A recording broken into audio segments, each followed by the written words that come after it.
always felt like the invisible child in my family, like the walls of our home were more important to my parents than I was.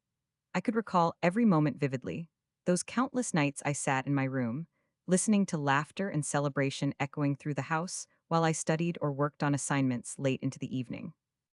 The euphoria that seemed to envelop my brother, the golden boy, was palpable, almost like a thick fog that hovered over every gathering, every dinner, whereas I was left behind, swallowed by the shadows. Harper, can you keep it down? You're ruining the atmosphere. My mother would hiss if I dared to hum a tune while cramming for my exams. I was an afterthought, a mere ghost in the background of my own life, forever striving to earn a glance or a word of praise. You need to see this.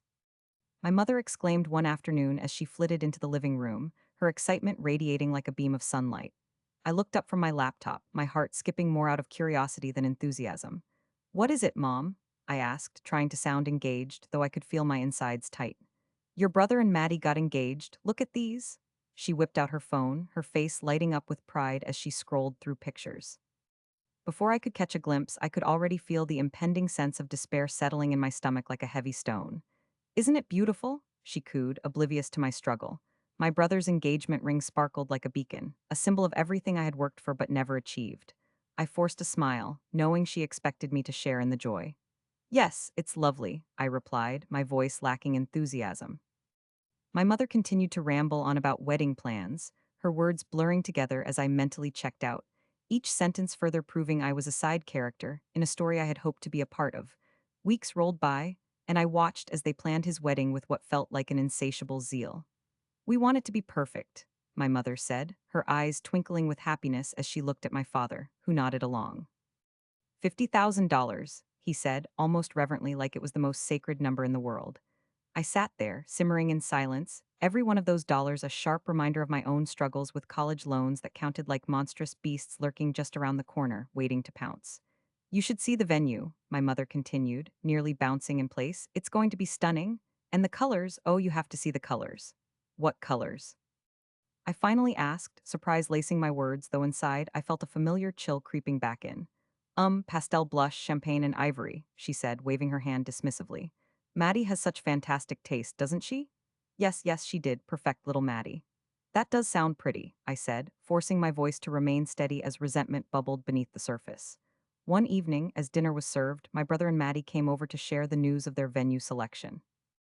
I could feel the thrill radiating off them while I shuffled awkwardly in my seat, trying to find a way to fit into the conversation. It's a vineyard nestled in the hills, my brother announced, his smile brighter than I had ever seen. We're having the reception outdoors. I glanced at my parents, who were hanging on his every word, their eyes full of admiration. Oh, that's perfect, my mother exclaimed, practically glowing with pride. I cleared my throat, barely registering the tension building in my chest. What about the guest list? I asked, my voice quieter than I intended. Have you thought about that yet? My question hung in the air, thickening the atmosphere. My brother shrugged. Yeah, just family and some close friends. You know, people who actually matter. The words hit me like a punch to the gut, followed by an uneasy silence that seemed to stretch for eternity. Not even a glance in my direction. My mother was fixated on my brother, completely missing the fact that her words had shattered my already fragile heart. Of course it's family first, she chimed in, her laughter filling the empty spaces that I felt swallowing me whole. An involuntary frown creased my lips, a stark contrast to the joyous excitement around me. Days bled into weeks, and I watched as life went on without me. Photos of wedding cake tastings filled my family's group chat, my brother's laughter echoing through countless videos, all addressed to everyone except me. They didn't even think to invite me to the dress fittings, and it stung more than I had ever anticipated. With each notification, I felt myself shrink, a paper doll cast aside, while the real figures of my family danced in the limelight. Then came the day, an ordinary afternoon transformed into a cruel revelation. We're throwing the engagement party at the end of the month, my mom announced as casually as if discussing the weather. Oh, and we're not inviting you, Harper. We just don't have the space. The words felt like daggers, slicing through my heart with a brutal precision I hadn't known was possible. What do you mean, not inviting me? I asked, trying to keep my voice level, my skin prickling with a mixture of rejection and disbelief. It's a small gathering, honey, my dad added, his voice soft yet heavy with the weight of unspoken intentions. Just family and a few close friends. But I am family, I snapped, the facade cracking. Anger and hurt bubbled to the surface, and I felt like I was standing on the precipice of something dangerous. You know I've worked hard, and I'm just as much part of this family, right? My voice cracked slightly, and my parents exchanged looks of confusion. They clearly did not understand my silent struggle. The years of feeling unseen swept under the table. I'm sorry, Harper, but you know how it is? My mother began, but I cut her off. No, I don't know how it is. I feel like I'm just invisible. I work hard, and all you celebrate is him. My brother's brow furrowed. Come on, don't be this way. This is not about you. That was it. Enough was enough. A blazing fury ignited from the depths of my heart, swirling over everything I had endured.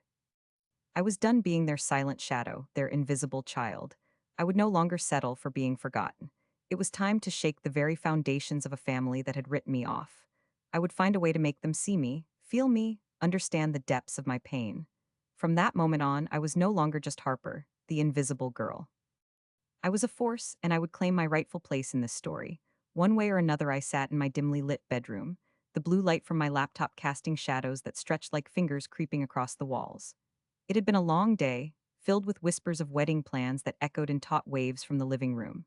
My parents had invited over a small army of relatives, all cooing over my brother as he sat, smug and oblivious, in the center of attention. Meanwhile, I sat up here, buried beneath layers of frustration, determined to get to the bottom of our family's money troubles, or lack thereof. The revelation had been a slow unraveling, the digging through old folders and bills, a sort of scavenger hunt for the truth. Every click of the mouse made my heart race, my stomach hollow with anticipation as I unfolded details that were meant to be tucked away, hidden from my view. Are you still up there? My mother called from downstairs, her voice cutting through my focus. It was layered with that saccharine sweetness that had become painfully familiar. Your brother just picked out his tuxedo. You should come see, it's absolutely charming. Yeah, Mom, I will be down in a minute, I called back, the tension in my voice betraying me. I could almost picture her frowning slightly, that hint of worry in her brow that meant she was reading everything wrong, as always. Take too long. She replied, but her words faded into a dull hum. I was trapped between two worlds. One, the suffocating reality of the family that expected me to fall in line, and the other, a growing engine of resentment that churned with every passing moment. I heard the clinking of glasses and muffled laughter from downstairs, the air thick with a blend of emotions I didn't quite understand. Happiness, excitement, and an underlying current of betrayal. How could they celebrate so freely when I sat here, drowning in debts that seemed to multiply like rabbits? I got back to my tireless search, scanning the screen until the relevant documents finally appeared, the digital ink watermarked with the bitter truth. A trust fund for my brother, hidden from me. Over $100,000, all untouchable, while I was wallowing under mounds of student loans and bills. My heart sank as I tried to digest what that could mean. Each figure, each carefully calculated sum, felt like a kick to my gut, a sobering slap of reality that screamed unfairness. So many late nights spent harried over financial records that would never reflect my struggles, and they had been hiding this from me the entire time. I remembered the times I had approached my parents, asking for a little help here and there. Each time had ended in disappointment, their responses bored and dismissive. You will learn to budget better. Life is tough, you will have to learn to manage your own finances. What was the point of asking? Their lack of will to understand my plight seared through me like a brand. Dinner is ready, my mother called again, snapping me back into the moment, pulling me from my dark thoughts. I could practically hear the joyous clamor of my family, my brother, the golden child who could do no wrong, the one whose existence warranted every possible preparation for his future. Coming, I replied, my stomach twisting in knots. In that moment, a stubborn resolve filled me. I wouldn't let this go unchallenged. The lavish wedding, the unearned affection, all of it would no longer pass by me unmarked. As I stepped into the dining room, a carefully arranged tableau greeted me, crystal goblets glimmering under soft lighting, a feast of food spread over the table like a glittering display. My parents smiled as I shuffled in, and my brother beamed at me, his joy so palpable it made me sick. Harper, come see my tux, he exclaimed, practically bouncing in his chair. It is going to be the talk of the wedding. Can you believe it? Yeah, I said, forcing a smile while imagining the number of times he had relished being the center of attention, while I quietly faded into the background. It's nice. Kind of a little too nice for an ordinary wedding, don't you think? My dad chuckled, his jovial laughter drumming against my growing bitterness. But then again, it is a special day?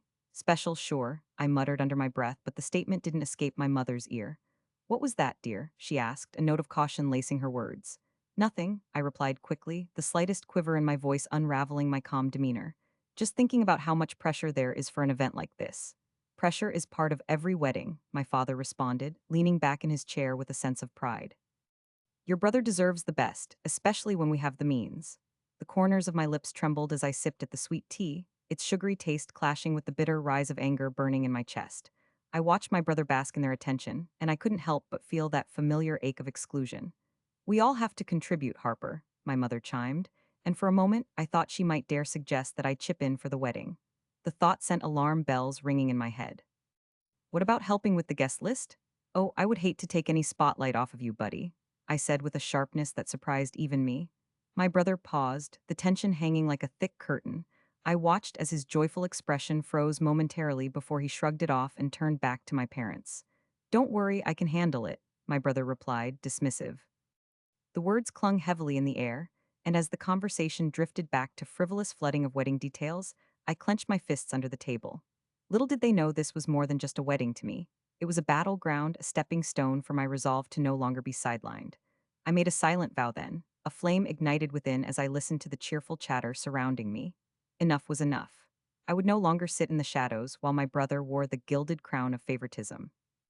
I would dig deeper, seed my plans, and one way or another, I'd reclaim my place in this tangled web of deception, and lies the day of my brother's wedding dawned with a false sense of joy. The sun filtered through the lace curtains of the living room, casting delicate shadows on the freshly polished floor. I stood in my childhood home, the scent of jasmine and freshly baked pastries swirling around me, mingling with the sweetness of anticipation. It almost felt like a picture perfect day, but inside I fought a storm, my stomach churning with resentment and unresolved anger. Helping them prepare felt like performing a magic trick, deceiving myself and the rest of my family with smiles while I knew the truth lurking beneath. As I watched them bustling around, excitement radiating off their every movement, I couldn't help but feel the weight of their praises crashing down on me. Look at him. Isn't he the most handsome groom? One of my aunts cooed as she adjusted the lapel of my brother's jacket. Their laughter rang like distant bells, cheerful and bright, but to me, it sounded like an unbearable dirge. I shifted uncomfortably when I heard the praises directed at him. He is so talented and hardworking. Always the favorite, isn't he? Echoed in my mind. Those words cut deeper than any knife could. My resolve hardened as I helped with the last minute touches, fluffing the flower arrangements, straightening the chairs, all the while they continued to fawn over him. Harper, can you help me with the veil? My mother called, her voice cheerful, but its edges were sharp. She meant well, but that same voice had always been directed to my brother before. I nodded, swallowing my bitterness. The delicate fabric slid through my fingers as I attached it to the back of the ornate hairstyle, carefully crafted to frame her face. Thank you, sweetie. You always know how to make things perfect. I bit my tongue to maintain my composure. Perfect for whom? The questions swirled in my mind, taunting me. As time drifted on, I caught glimpses of my brother soaking in the admiration, that airy laugh of his floating high above the rest of us. I had shared laughter with him once before he became the favored one in our family. Now it felt like I was a mere spectator in a play, watching a performance that was all too rehearsed. I witnessed the way my parents' eyes glowed with pride, a light I had longed for but was always overshadowed by his brilliance. The harsh truth struck me with every passing toast and the chorus of compliments that filled the air. There I stood, static and silent, a ghost amidst those who were supposed to be my family. I could feel the resentment building like a tidal wave, ready to crash down at any moment. How could they not see how unfair it was? How could they cheer for someone who had overlooked me for so long? Some part of me ached for release. I felt like a melody left unfinished, my heart banging against my ribs as the swell of emotions grew too strong, threatening to drown me in tears I refused to shed. The toast was approaching, a human-made ceremony meant to honor my brother. This day was supposed to be about celebrating love, but I knew I needed to shift the narrative, to speak the words that had been simmering inside me for far too long. The clinking of glasses grew louder, the crowd began to gather, and I watched as they stood shoulder to shoulder, all eyes on my brother. The glimmer of the champagne in the crystal flutes caught my attention, but it felt sinister somehow, reflecting everything that was wrong. I could either stay quiet and remain an invisible specter in my own life, or I could finally make my presence known. My heart raced. It pounded in my ears like a drum, reverberating with every breath I took. I accepted that I could no longer remain in the shadows. I had something to say that would shake the very foundation of what they believed. I approached the crowd during the toast, each step feeling heavier than the last, the floor almost buckling under the weight of my resolve. Can everyone quiet down for just a moment? I called, the unexpected edge of my voice slicing through the laughter and chatter. My brother's expression shifted from gleeful exuberance to surprise mingled with discomfort. His gaze met mine, and I could feel the energy shift, all eyes now boring into me. Harper, darling, are you okay? My father asked, genuine concern painting his features. Fine, I snapped, a wash of defensive energy washing over me. Or at least I will be. I took a steadying breath as I raised my glass, the weight of it grounding me. The late afternoon sun fell through the window, illuminating my intentions and the raw honesty I was finally willing to pour into the open air.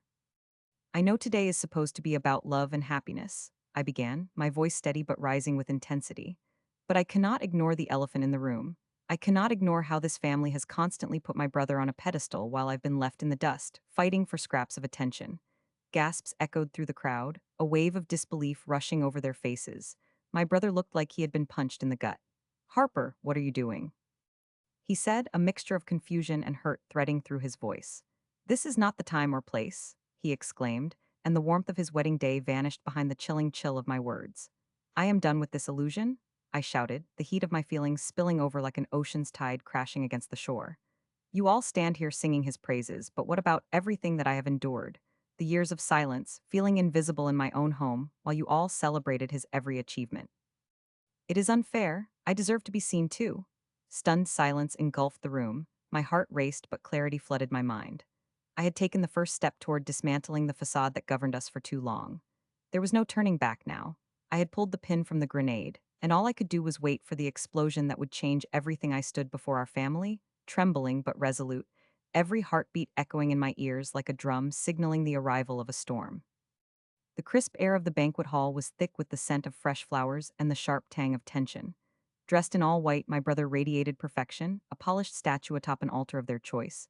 It was supposed to be one of the happiest days of his life, their life together, but now that day felt like a farce, a curtain shrouding the truth. I have something to say, my voice, wavering, broke the festive ambience.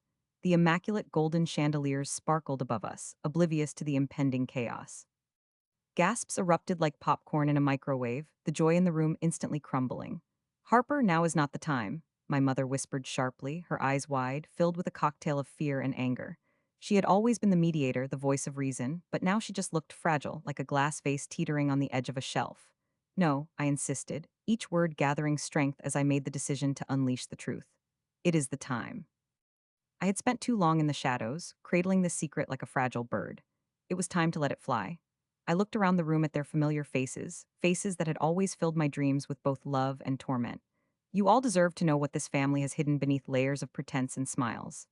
I locked eyes with my brother, who was hanging on to the last vestiges of his perfect day, oblivious to the brewing tempest. The room stilled, a thin line of expectation stretched taut in the air. I know about the trust fund, I said, each syllable falling like lead into the silence. The large one set aside for you, while I was left to scrape by. I was barely anything more than a footnote in my own family story. As I spoke, my voice regained its volume, its clarity. The startled faces of friends and relatives blurred as I honed in on my brother's expression, which morphed from confusion to horror. His mouth opened and closed wordlessly as if trying to grasp the enormity of the truth while his bride stood frozen, clutching her bouquet, bewildered. Stop this, my mother shouted, her face flushed crimson. You are ruining everything, just look at his bride, this is her special day too? Her anguish surged around the room, but I could hardly care. The reality of the situation crashed down like a tidal wave. I had flipped the script of the day, and now it was my time to speak. Look around you, Mom, I said, my voice steadying with each passing moment. This is just a show, a masquerade. You all were always so focused on him, the golden child, the star of the family. And I? What was I? Just someone in the background, destined to remain invisible? I could feel the audience's tension coil tighter, whispers beginning to swirl ominously. Friends exchanged glances, some sympathizing while others seemed frightened by the unexpected twist of events. My brother's face shadowed with anger, betrayal flickering in his hazel eyes. Harper, you're being ridiculous. This isn't how you handle family matters, you just want attention. There was desperation palpable in his voice, and I felt the sting of his words like ice. I want what is fair, what is just? I shot back, stepping forward. You don't know what it was like to watch you grow up with everything handed to you, while I had to work for every last penny. I labored under the weight of expectations, aware of the raw, agonizing fact that I was never going to be you. Passion surged through me, and I pressed on. Do you remember that year when I couldn't even afford the textbooks for the classes I needed? You got everything you wanted, while my dreams and ambitions were discarded like old trash. You willfully ignored every hurt, all of you did. With dread, I saw my aunt's eyes widen, and a great gray uncle shifted uncomfortably in his chair. The whispers now rose like a tide, and I could hear snatches like, how could she? And is this true? It was exhilarating to finally speak my truth, yet terrifying to watch the fabric of our family unravel before me. My heart raced like a wild horse galloping through an open field. My palms were clammy, but there was a liberating power in the words spilling forth. There was never a day when you cared to ask me how I was doing, or if I needed help. I was always expected to be the invisible one, the good daughter, and it killed me slowly. A gasp resonated in my ears, and the bride's expression changed from confusion to sympathy, as though at that moment she saw me not as an enemy, but as a wounded soul. She slowly placed her bouquet on the table and stood. Is this true? She asked softly, her voice breaking the seismic silence. Did you really have to work for everything? I did, and it was so lonely. I glanced at my mother, who looked like she was grappling with something deep within. But maybe you all just did not want to see me. Maybe you were too busy playing your roles, too consumed in your own lives. To you, I was just a background character.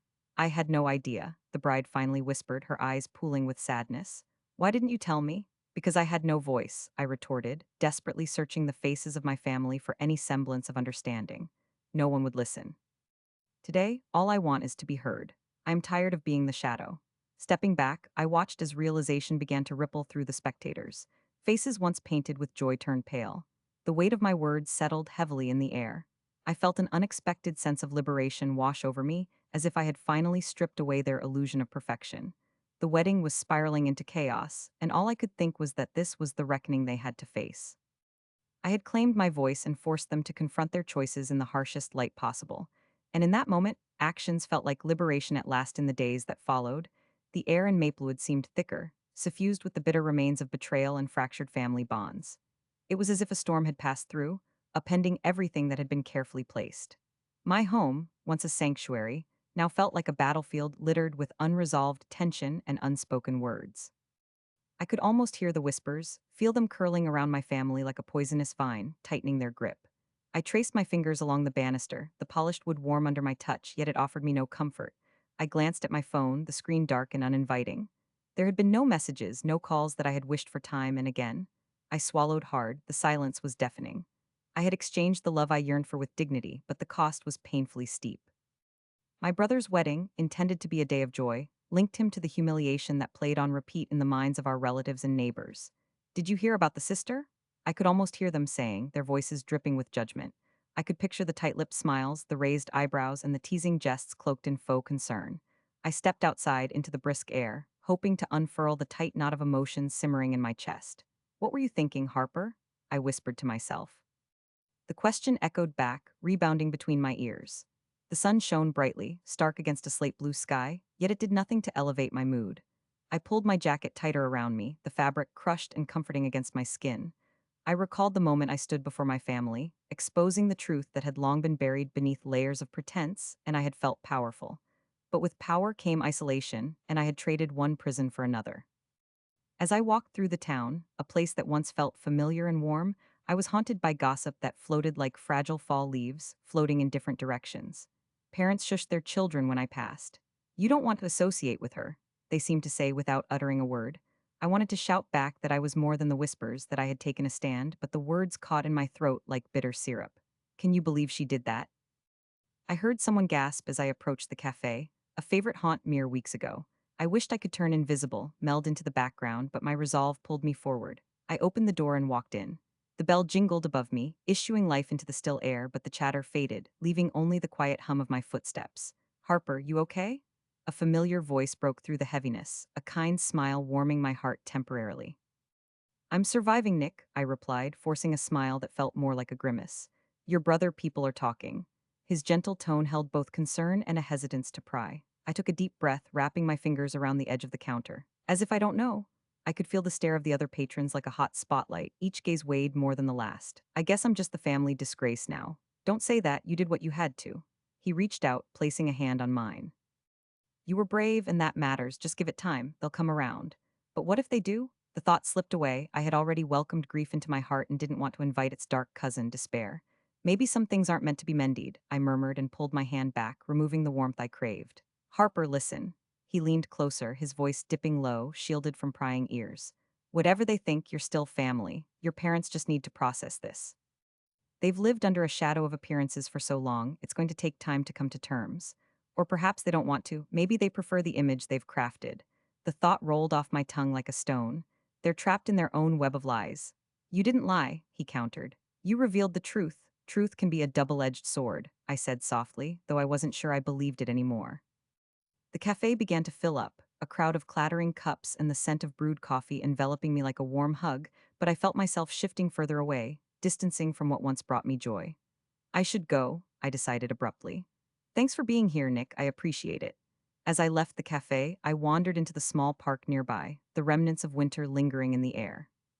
The scent of damp earth mixed with budding leaves clung to my senses, yet the beauty of spring felt like a cruel joke. I settled onto a bench, the wood rough beneath me, and closed my eyes. I did not want to feel the hollowness that had settled in my chest. The images of my brother's wedding day flickered through my mind like a slideshow, joyful faces, laughter ringing through the air, and then my own moment of reckoning. I had stood alone before my family, the weight of years of silence crashing down on me. It wasn't just my own pain that spilled forth. It was a collective cry against the illusion of perfect love. I opened my eyes to the sound of footsteps crunching over gravel, pulling me back. A couple strolled by, arm in arm, laughing softly. I felt a sharp pang of longing for what I had lost, the security of family, the connection I had once assumed would last forever. Suddenly, my phone buzzed, slicing through my thoughts like a knife. I pulled it from my pocket, heart racing, breath caught in my throat. The message was from my mother. Simple, brief. Can we talk? I squinted at the screen. The words morphed into a flickering promise of hope amidst the bitterness. Maybe they were ready to confront this newly exposed truth. My heart thudded painfully in my chest. I had lost their love, but I gained something infinitely more valuable, a voice, a chance to breathe and to exist outside the pressure of their expectations. It was time to reclaim my space, unravel the threads of guilt, and see if we could weave something new from this chaos. But for the first time, I felt ready. What do you want from me? I thought, a slight tremor of uncertainty floating in my mind. As I composed myself, I lingered on the words. Hope had a funny way of taking root in the most barren of places. Perhaps this could be the beginning of a new story, one where I would no longer be invisible as life slowly began to normalize. I took pride in the strength I had discovered within myself. The morning sunlight streamed through the windows of my small but cozy apartment in Maplewood, illuminating every corner with a warmth that wrapped around me like a comforting embrace.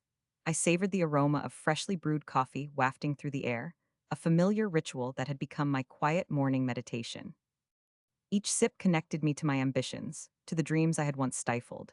The quiet hum of city life outside reminded me that there was a world beyond, one ripe with possibilities.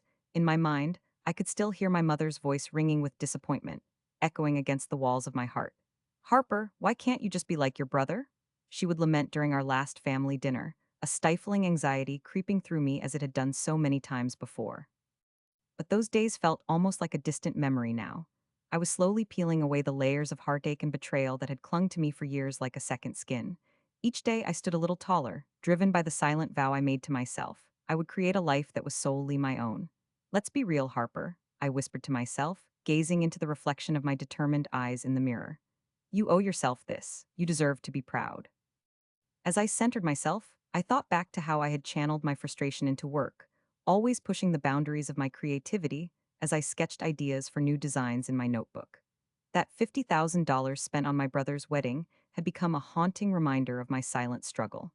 I could practically feel the weight of it when I envisioned the lavish ceremony that had been reserved for him, while I remained invisible, overlooked. $50,000 for one day, I muttered under my breath. The bitterness bubbled just beneath the surface, but I quickly dispelled it. Instead, I transformed that resentment into motivation. I leaned against the kitchen counter, thinking of the elegant dress I had stitched together for myself, a statement of independence that reflected both my style and my newfound confidence. One day soon, your worth will not be measured by what they think, I assured myself, a spark igniting in my chest. I poured another cup of coffee and took a moment to enjoy the fleeting silence in my apartment. It was a welcomed reprieve, but it would soon be broken. As if summoned by my thoughts, my phone buzzed insistently. I picked it up to see a text from my mother. Harper, can we talk? We just want to see how you are. A mix of anger and sadness swelled in my chest. How I am? I repeated aloud, mimicking her tone mockingly. Is that what they call it after shattering my sense of family? I could hear my heart pounding against my ribcage, each thud a reminder of the betrayal I had endured.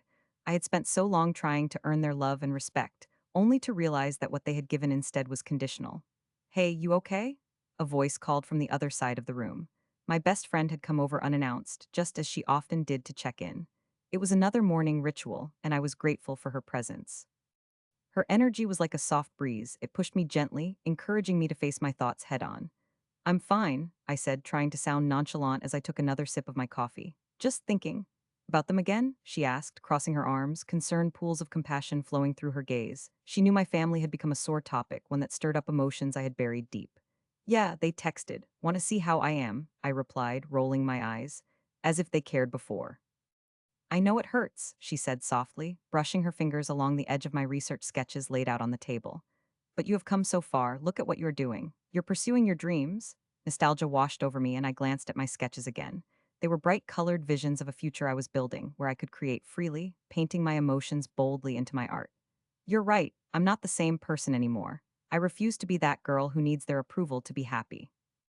With renewed resolve, I flipped through my notebook, revealing pages filled with ideas for a gallery display that would showcase my work. I've decided, I announced suddenly.